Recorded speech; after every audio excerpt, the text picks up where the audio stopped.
Good morning, Lake Havasu City. Good morning. Welcome to Governor Ducey. We're so pleased to have you here. My name is Lisa Kruger, and it is my honor to be the president and CEO of the greatest chamber of commerce in the land, and that is Lake Havasu.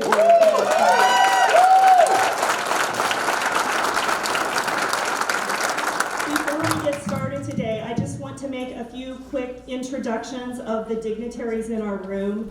We are limited on time, so I don't get to introduce everybody individually, but certainly I would like to introduce the head table. Along with Governor Doug Ducey, we have Mayor Cal Sheehy. We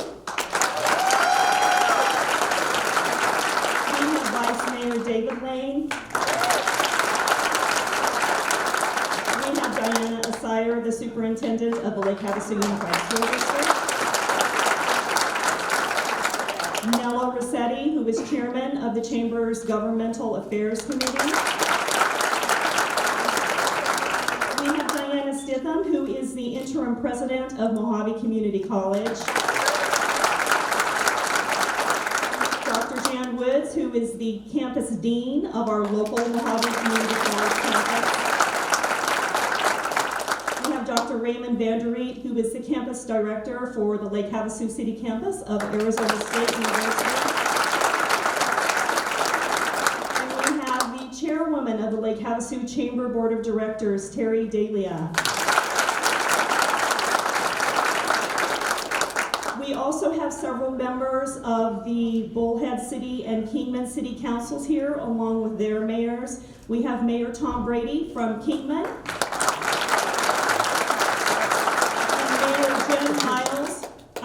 Tom Brady is from Bullhead City. I apologize, I flip-flop cities. Mayor Jen Miles from the city of Kingman. We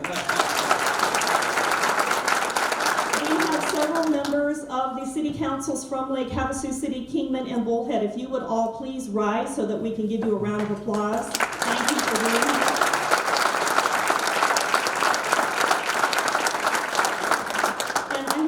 But I believe that our Mojave County Treasurer, Cindy Landa Cox, is here as well. There she is, right here. Thank you all for being here. Now, it is my great honor to introduce my good friend, the Mayor of Lake Havasu City, Cal Sheehy.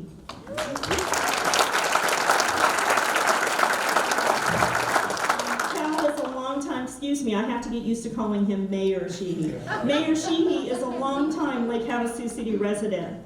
If you didn't know, Cal has 2 degrees, both from the University of Phoenix, his bachelor's and his Master of Business Administration. He is also a certified hotel administrator from the American Hotel and Lodging Association, and he's a licensed real estate agent. I know that there are several Rotarians in the crowd, so I would also say that he is a longtime Rotarian from the Lake Havasu City Rotary Club.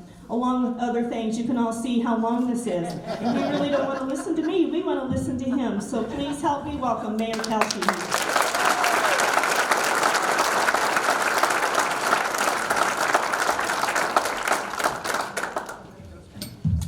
Good morning, and thank you for that great introduction, Lisa. Good morning, and thank you for being here. Honorable Governor Doug Ducey, Vice Mayor Lane, Council Members Cope, McCoy, Lynn, Grote, and Dolan, Bullhead City Mayor Tom Brady, and Bullhead City Council Members, Kingman Mayor Jen Miles, and Kingman City Council Members, elected officials, distinguished guests, friends, and neighbors, welcome. Thank you for joining us this morning. Governor Ducey, today we do not have a sheep drive across the London Bridge, or the Lord Mayor of London, but we thank you for joining us this past fall as we celebrate the great legacy of our city's founder, Robert P. McCulloch. We continue to celebrate Lake Havasu City's heritage with our 40th anniversary of incorporation and 50 years since the purchase of our iconic London Bridge. Lake Havasu City is a city with a vision, direction, and leadership to move our community forward. We are poised for continued growth, responsible development, and the ability to create jobs. Lake Havasu City will be an innovation leader as our citizens continue to roll up their sleeves to get things done. Remember, it was the citizens of Lake Havasu City that set it out to do something about higher education in Lake Havasu City, and we banded together to recruit Arizona State University to our city. It was through innovation and partnerships with the Lake Havasu Unified School District the city, and multiple nonprofit and economic development agencies that work together to bring about this positive change. ASU challenged us to raise $2 million, and Lake Havasu City residents did this in just 6 months.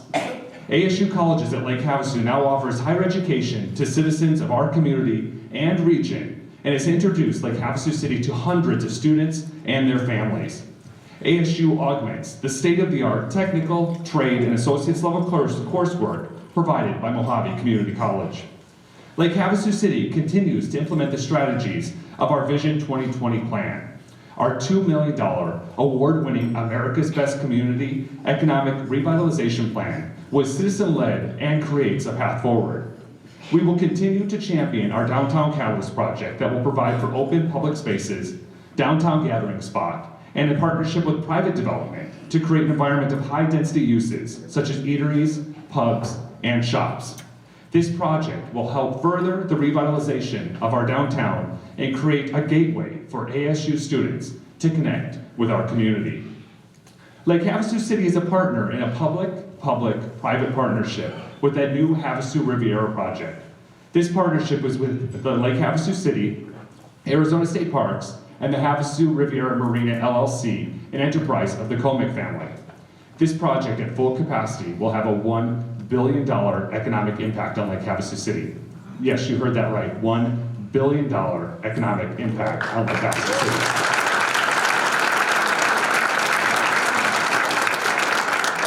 It will also create the very first new Arizona State Park in the state park system in over 20 years. This project has run into recent delays due to some staffing changes at Arizona State Parks. However, Governor Ducey recently appointed a new director, Robert Broscheid, who started just last Monday. Governor Ducey's office has been very helpful in coordinating the obligations of the agreements in the absence of a full-time director. And we thank you, Governor, for your leadership and continued support of this pivotal project for Lake Havasu City.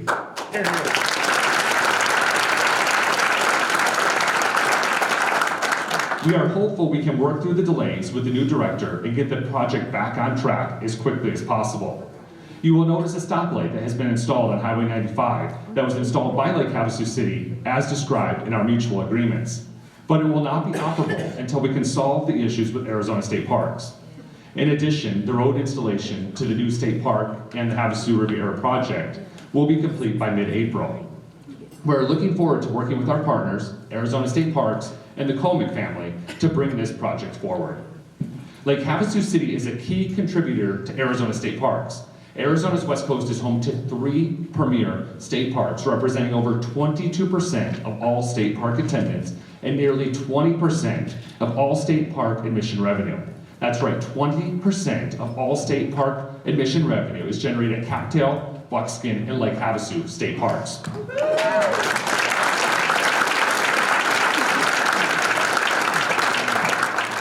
I would like to thank the Lake Havasu City voters for approving Prop 409, the permanent base adjustment. Your trust in local government is truly appreciated. Lake Havasu City voters can always be counted on to do the right thing for our community. Your yes vote on Prop 409 will allow Lake Havasu City to continue to make decisions at the local level. Government that is closest to the people is the most effective. Lake Havasu City has always led the way in water conservation and protecting our precious water resources. Lake Havasu City has invested in water entitlements over the years that allow us to continue to grow and to diversify our economy.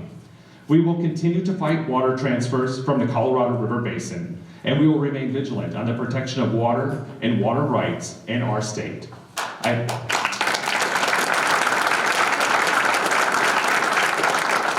I thank Governor Ducey for his leadership and stewardship that led to the signing of the Drought Contingency Plan. Arizona joins the other 6 Colorado River Basin states in signing of the Drought Contingency Plan. This path is a path forward for water policy for Arizona. Thank you, Governor Ducey, for protecting our water resources.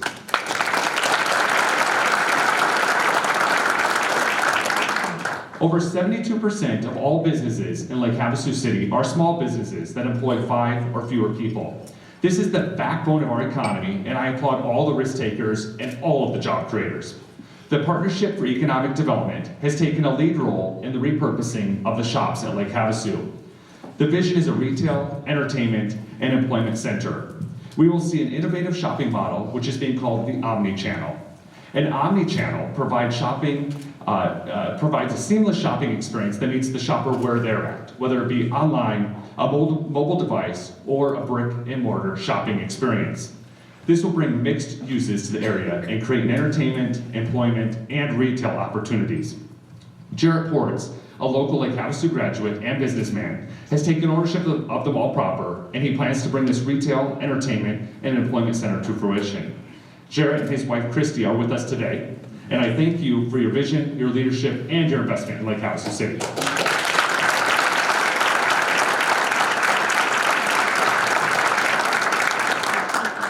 Tom Sanders, who was born and raised here in Lake Havasu City, Tom is, again, a Lake Havasu City resident, and he and his wife Megan Sanders are leaders in the omnichannel space and an Amazon 50 retailer.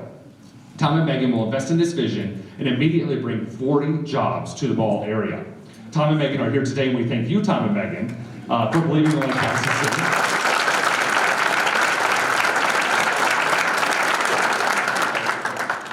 We thank you for choosing Lake Havasu City, choosing to stay in Lake Havasu City, and choosing to be a part of who we are. Thank you for your investment.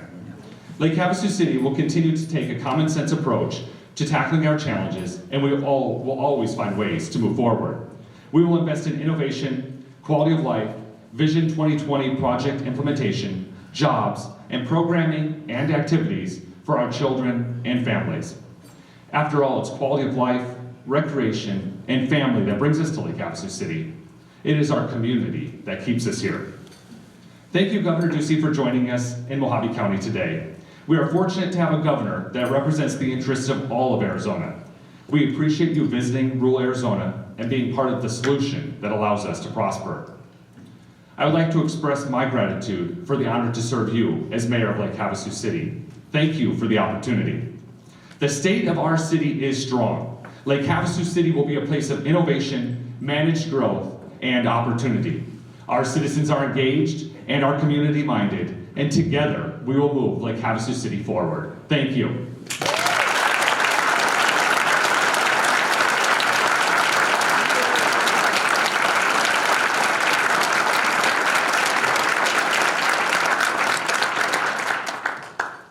I first met Governor Ducey in 2014. Governor Ducey was running for his first term as governor, and I was running for my first term on the Lake Havasu City Council. Governor Ducey has always taken an interest in Lake Havasu City and Mojave County. Governor truly is focused on making a better Arizona for all Arizonans. Governor Ducey was elected Arizona's 23rd governor in 2014 and re-elected in 2018. Governor Ducey has applied his experience from a successful career in business to bring much needed change to Arizona government. Upon taking office, the governor inherited a $1 billion budget deficit. He quickly took action and balanced the budget in his first year without raising taxes.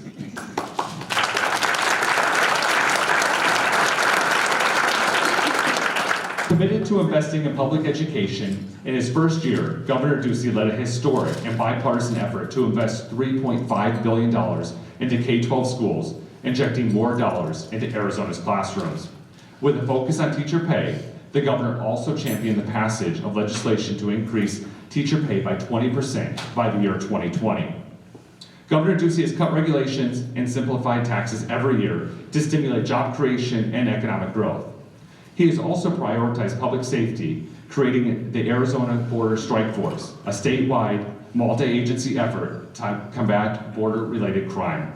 Today, Arizona's budget is balanced, business is thriving, and Arizona is on the rise.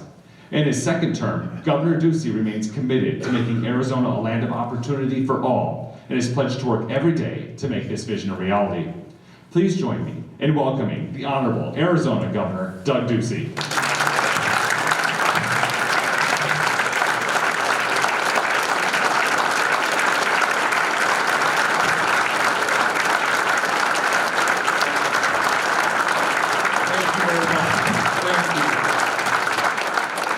Thank you very much. Thank you, Mayor Sheehy, for the introduction. And I want to say it's great to be back in Lake Havasu City. Great to be in Mojave County. It's great to be out of the state capital. What a beautiful Arizona day we have here. What a warm reception. I love every time I get to come here. It's wonderful to hear about the state of your city and how strong it is and how representative it is of our great state. I want to say that I look forward to continue working with you over the next 4 years for more prosperity and opportunity for Lake Havasu City.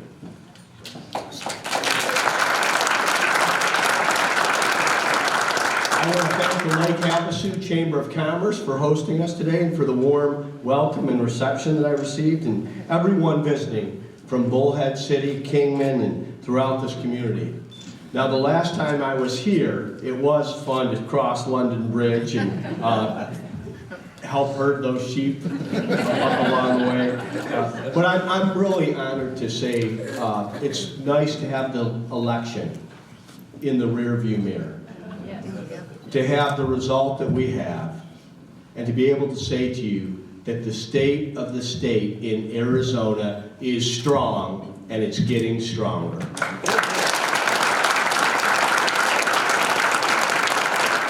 Now, we're off to a fast start here in 2019. You know, we talk about education every year, but we talk about water every 40 years. The last time we did something this big regarding water in the state of Arizona was the 1980 Groundwater Management Act. We faced a generational challenge to secure Arizona's water future. And I stand here today incredibly grateful to everyone that came together to pass the Drought Contingency Plan last Thursday. The Drought Contingency Plan was a historic bipartisan achievement, the most significant in nearly 40 years. There was a reason that I invited Governor Bruce Babbitt and Senator John Kyle to my State of the State address at the Capitol, is because this was a big deal. It was a heavy lift. The road wasn't easy, and some things had to happen that you don't hear too often in politics today. Things like compromise and collaboration. A protection of not only our rural areas, but our urban areas, understanding that they were not going to dominate the discussion. That this would be about agriculture, home builders, construction, and our tribal nations. So we did it by putting party labels aside and placing the state of Arizona first.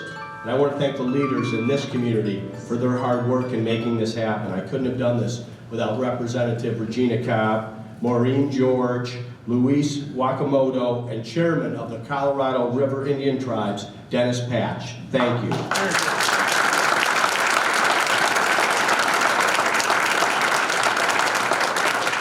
As one of our leaders said at the signing in the old Senate room, this is not the end. This is just the beginning. So I followed it up by signing an executive order that will create a culture of conservation in the state of Arizona. We know that there's always going to be more work to do in our state regarding water. So in the discussions ahead, let's look to the Drought Contingency Plan as a model that we can follow. And with that common goal in mind, I believe there's no limit to what Arizona can achieve. And we have other things that we can celebrate today and move forward as a state. It was leadership across the board at our state capitol that allowed us 9 months ago to deliver a 20% pay increase to our hard-working teachers.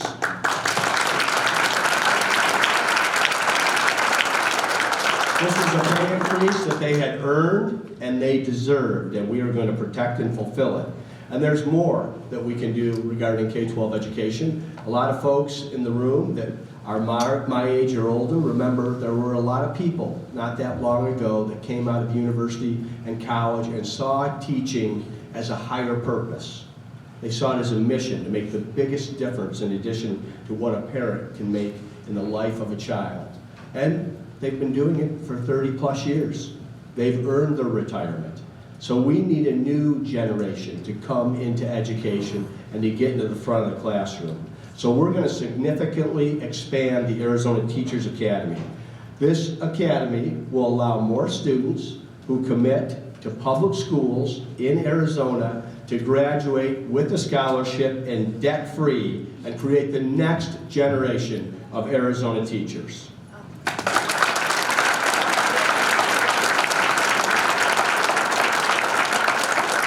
Well, we've got to get these school kids to school, so we're providing new school buses as part of Arizona's emissions settlement with VW. And among the many school districts that are getting new buses this year are Bullhead City Elementary, Colorado City Unified, and Kingman Unified.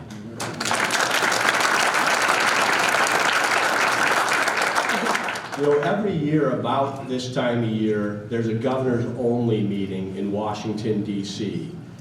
That evening, we're able to have dinner with the president, and the next day, governors only meet with the president. Our speaker last year at this time was Governor Rick Scott of Florida.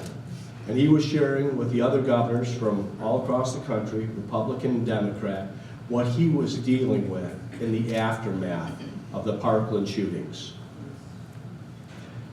After Governor Scott spoke, Governor Matt Bevin of Kentucky got up and talked about a tragedy that he experienced. Following him was Governor Abbott from Texas. And I came home and said to my team, why are all these governors reactive to the tragedies that are happening inside our schools and not proactive? So I invited students, parents, teachers, principals, law enforcement leaders, prosecutors, mental health experts, and I visited with them. And I said, do you feel safe in your school? And what does school safety look like? And out of this came the Arizona Safe Schools Plan. And it's a common sense solution to be proactive. We also studied the 5 deadliest shootings in American history that have happened over the past 20 years and said, is there something we can do in public policy to prevent or avoid this in the state of Arizona?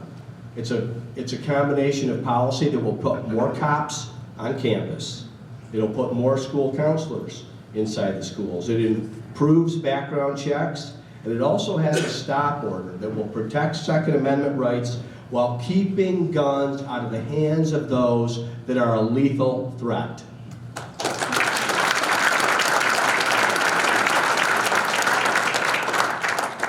You know, the young person that caused all the tragedy in Florida was someone who had been visited by law enforcement 39 times. He had been identified to the FBI by name. And he had posted on YouTube that he wanted to be known as a school shooter. And the authorities said there was nothing they could do. Let's make certain that foolishness doesn't happen here in the state of Arizona, and let's get the Arizona Safe School Plan passed. It'll make a real difference.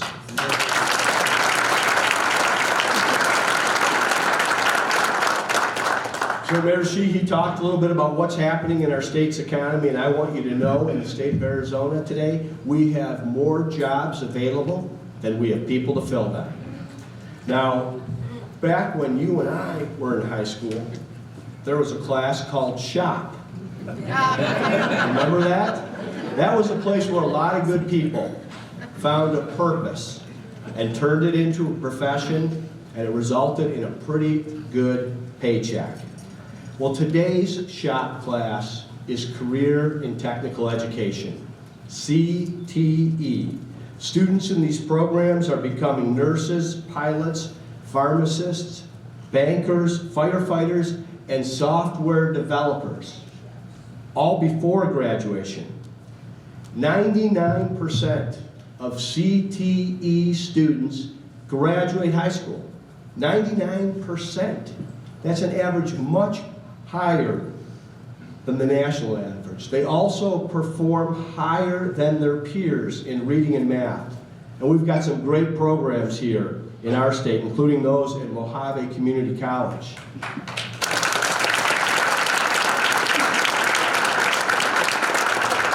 Somehow, some way, there was a mindset that crept into American education that everyone was going to go off to university. They were going to get a Bachelor of Science degree and go on and work in a white-collar job.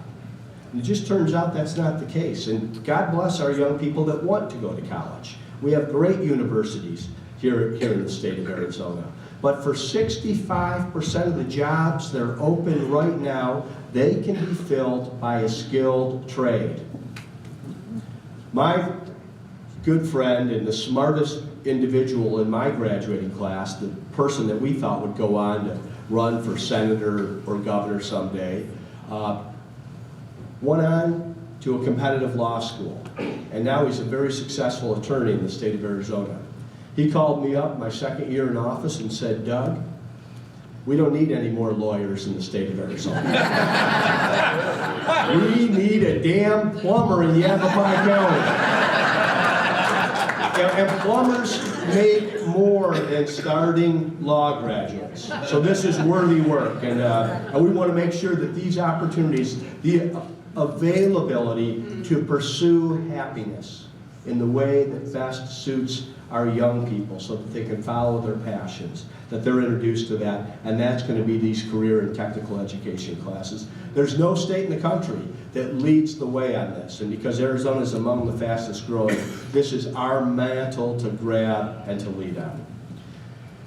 And with a high demand for these skilled workers, I say if people want to work, let's let them work. Let's not have governments get in the way. We're going to have 100,000 people move to our state this year. Think about that. And there is a job available right now for every single one of them. Many of them are trained and certified in other states. But standing in their way of earning a living in the state of Arizona are our own licensing boards and their cronies who tell these people, you can't work here. You haven't paid the piper. Well, let's stand up to these bullies. And this session, I'm urging our lawmakers to stop the foolishness and pass a bill to grant universal recognition for all occupational licenses and let these people go to work.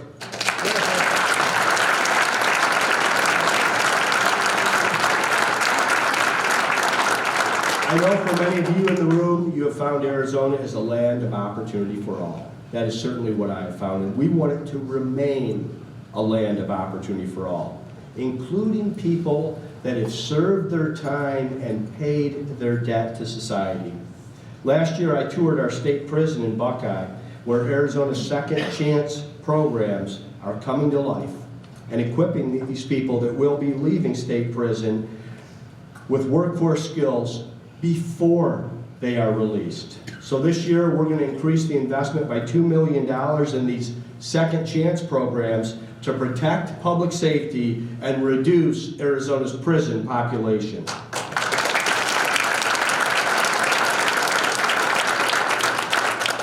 I don't think we can say it enough, and that's thank you to the people who put on a uniform every day and put their lives on the line. They deserve our deep gratitude and our respect.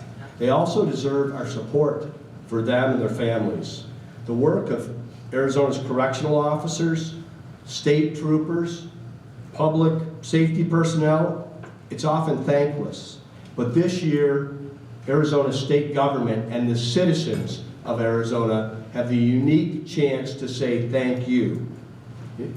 In fact, our budget provides raises for approximately 40% of state employees, with a focus on recruiting and retaining crucial positions at the Arizona State Hospital, the Department of Child Safety, and the Arizona Department of Public Safety. These raises are not only well-deserved, they are much needed for these crucial positions. And I look forward to working with the legislature to make sure that the people that keep us safe get the raises they deserve.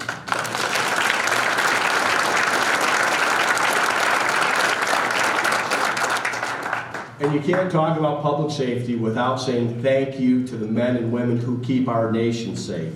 So to every active military person in the room and to every veteran in the room today, can we say thank you to them?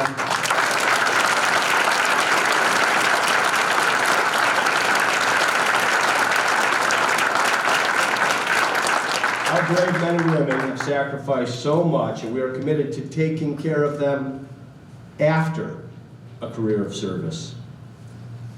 Sadly, veterans account for 18% of suicides in Arizona. So we can do more as a state to prevent these tragedies. Arizona's Be Connected program provides support and resources for military personnel, veterans, and their families. In 2018, this program served over 2,000 people. This year, we are providing $1 million new dollars to the program to bolster our suicide prevention efforts and care for those who wore the uniform.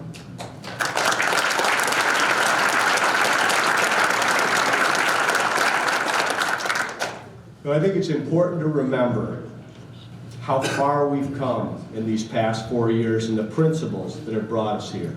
4 years ago, I stood in front of you with a $1 billion deficit. Our education system was mired in lawsuits, and our economy was sluggish. Fast forward today, we have a $1 billion surplus. It's the largest surplus in a decade. Those education lawsuits are behind us, and our economy is booming. And we did all of this without raising taxes.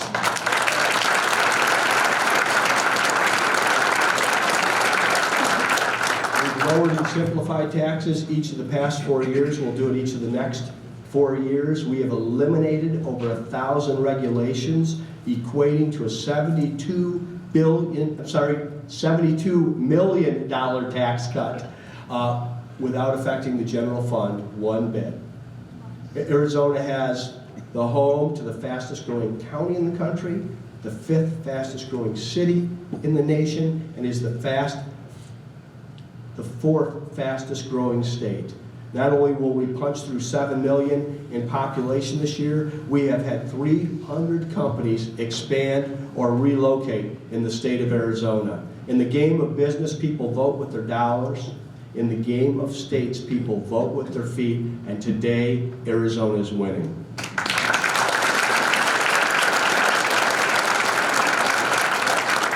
Now, it's not by accident that Arizona is in a much better financial position today. And I want you to know, it's not Arizona government that rebuilt the state. It's Arizonans who rebuilt their businesses. They hired and invested, and people worked hard. And we owe it to them to make sure that our state remains on solid ground. So when the unexpected and the inevitable happens in this state, it doesn't become a calamity. It wasn't that long ago, I know you can all remember the 2007 and 2008 timeframe, and the position our state was put in because of a governor named Janet Napolitano, who went on a spending spree, whose budget grew 44% in the time that she was in office. Today, let's be responsible. Let's be thoughtful. Let's make sure that we have enough dollars in our rainy day fund so when that downturn comes, and it may not come for some time, we are prepared for it. I want to have the balance in our rainy day fund be $1 billion at the end of this fiscal year.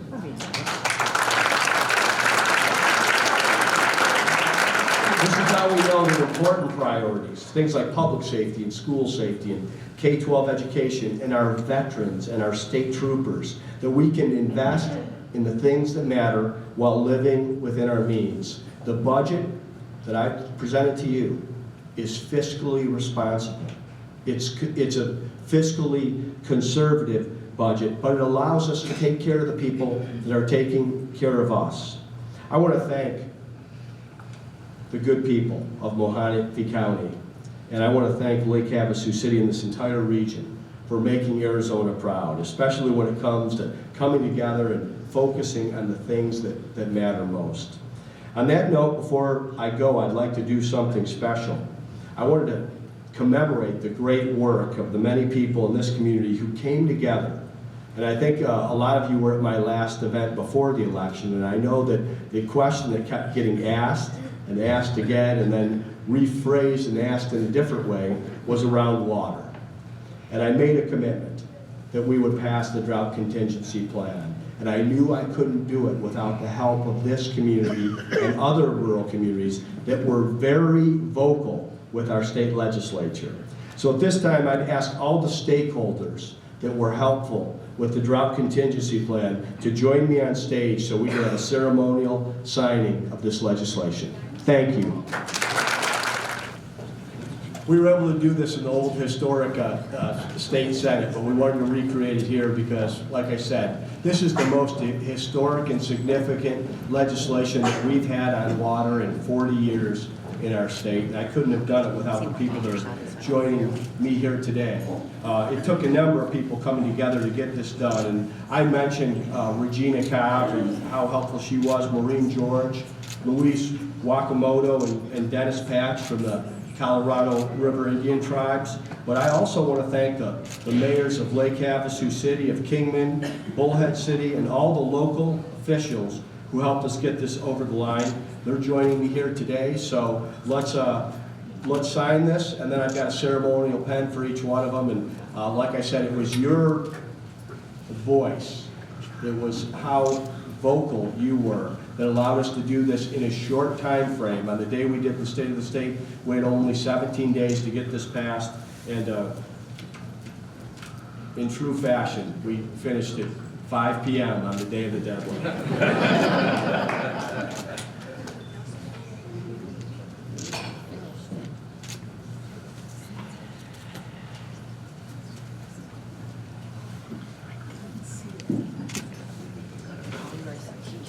Thank you so much.